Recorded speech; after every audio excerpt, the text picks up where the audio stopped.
Hello everyone. Previous ವಿಡಿಯೋದಲ್ಲಿ ನೀವು part 1 ಕಲ್ತಿದ್ದೀರಾ. ಇವತ್ತು ಪಾರ್ಟ್ 2 ನೋಡ್ಕೊಳ್ಳೋಣ.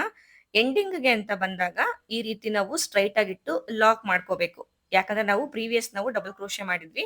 ಎಂಡಿಂಗ್ ಅಂತ ಬಂದಾಗ ಈ ರೀತಿ ಲಾಕ್ ಸ್ಟಿಚ್ ನ ಹಾಕೋಬೇಕು. ಇವಾಗ ನಾವು ಚೈನ್ ಹಾಕೊಳ್ಳೋಣ. ಇವಾಗ 4 to 5 ಚೈನ್ ಹಾಕೊಂಡು ಸೀರೆನ ಈ ರೀತಿ ಟರ್ನ್ ಮಾಡ್ಕೊಳ್ಳಿ. ಟರ್ನ್ ಮಾಡ್ಕೊಂಡು ಬೀಡ್ ನ ಕೆಳಗಡೆಗೆ ನೀಡಲ್ ನ ಹಾಕಿ ಚೈನ್ ನ ನಾವು ಲಾಕ್ ಮಾಡಬೇಕು. ಲಾಕ್ ಆದ್ಮೇಲೆ ಮತ್ತೆ 4 ಚೈನ್ಸ್ ಹಾಕೊಳ್ಳಿ. ಈ 4 ಚೈನ್ ನ ನೆಕ್ಸ್ಟ್ ಬೀಡ್ ನ ಕೆಳಗಡೆಗೆ ಲಾಕ್ ಮಾಡ್ಕೋಬೇಕು. ಇಲ್ಲಿಗೆ ಮತ್ತೆ 4 ಚೈನ್ ಹಾಕಿ ಲಾಕ್ ಮಾಡಿ ಇದೇ ರೀತಿ ನಾವು ಸೀರೆ ಪೂರ್ತಿ ಕಂಟಿನ್ಯೂ ಮಾಡಬೇಕು. ನೋಡಿ, ಮತ್ತೆ 4 ಚೈನ್ ಹಾಕೊಂಡು ನೆಕ್ಸ್ಟ್ ಬೀಡ್ ನ ಕೆಳಗಡೆ ಲಾಕ್ ಮಾಡಿ ಫುಲ್ ಸೀರೆನ ಕಂಟಿನ್ಯೂ ಮಾಡ್ಕೊಳ್ಳಿ. ಸೊ ಸೀರೆ ಪೂರ್ತಿ ಕಂಪ್ಲೀಟ್ ಆಗಿದೆ. 4 ಚೈನ್ ಲಾಕ್ಸ್ ನ ಹಾಕಿ ಈ ರೀತಿ ಕಾಣಿಸುತ್ತೆ. ಇದು ಫ್ರಂಟ್ ಸೈಡು.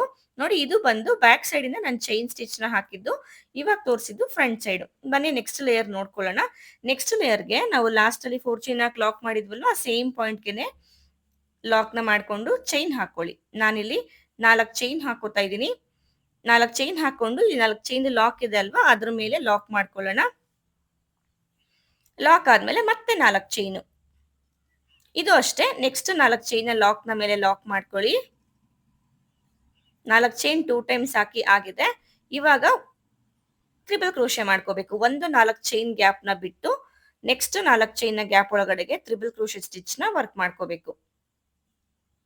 ಅಂದ್ರೆ ಇಲ್ಲಿ 4 ಚೈನ್ ನ ಗ್ಯಾಪ್ಗೆ ಟ್ರಿಬಲ್ ಕ್ರೋಶೆ ಸ್ಟಿಚ್ ನ ವರ್ಕ್ ಮಾಡ್ತಿರೋದು.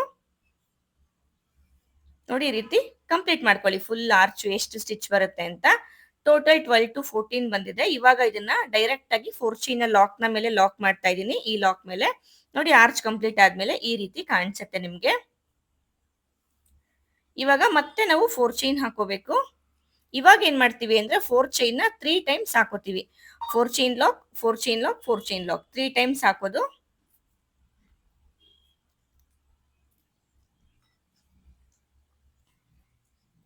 ಲಾಕ್ ನ ಮೇಲೆ ಲಾಕ್ ಬರಬೇಕು.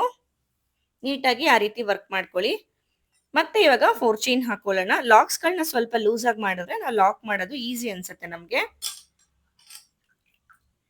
ನೋಡಿ, ಮತ್ತೆ 4 ಚೈನ್ ಹಾಕೊಂಡು ಲಾಕ್ ನ ಮೇಲೆ ಲಾಕ್, ಅಂದ್ರೆ ಆರ್ಚ್ ಕಂಪ್ಲೀಟ್ ಆದ್ಮೇಲೆ 4 ಚೈನ್ ನಾವು 3 ಟೈಮ್ಸ್ ಹಾಕ್ಬೇಕು. 3 ಟೈಮ್ಸ್ ಆದ್ಮೇಲೆ ನೆಕ್ಸ್ಟ್ 4 ಚೈನ್ ಗ್ಯಾಪ್ ನ ಸ್ಕಿಪ್ ಮಾಡ್ಕೊಂಡು ವರ್ಕ್ ಮಾಡ್ಕೋಬಹುದು. ಇಲ್ಲಾಂದ್ರೆ ಈ ರೀತಿ ಸಿಂಗಲ್ ಕ್ರೋಶೆ ಹಾಕೊಂಡ್ಬಿಡಿ. ಮತ್ತೆ ಇವಾಗ ಅದಕ್ಕೆ ನೆಕ್ಸ್ಟ್ 4 ಚೈನ್ ನ ಗ್ಯಾಪ್ಗೆ ಟ್ರಿಬಲ್ ಕ್ರೋಶೆ ಸ್ಟಿಚ್ ನ ವರ್ಕ್ ಮಾಡ್ಕೋಬಹುದು. ಒಂದು ಸ್ಕಿಪ್ ಮಾಡಿ ಅಂದ್ರೆ ನಿಮ್ಗೆ ಕನ್ಫ್ಯೂಸ್ ಆಗುತ್ತೆ. ಹಾಗಾಗಿ ಒಂದು ಸಿಂಗಲ್ ಕ್ರೋಶೆ ಹಾಕಿನೇ ನೀವು ಮಾಡ್ಕೊಳ್ಳಿ. ನೋಡಿ, ಇದು ಈ ರೀತಿ ಬರುತ್ತೆ. ಇದೇ ರೀತಿ ಕಂಟಿನ್ಯೂ ಮಾಡ್ಕೊಳ್ಳಿ. ಪಾರ್ಟ್ 3 ಗೆ ಪೇಜ್ ನ ಫಾಲೋ ಮಾಡೋದನ್ನ ಮರಿಬೇಡಿ.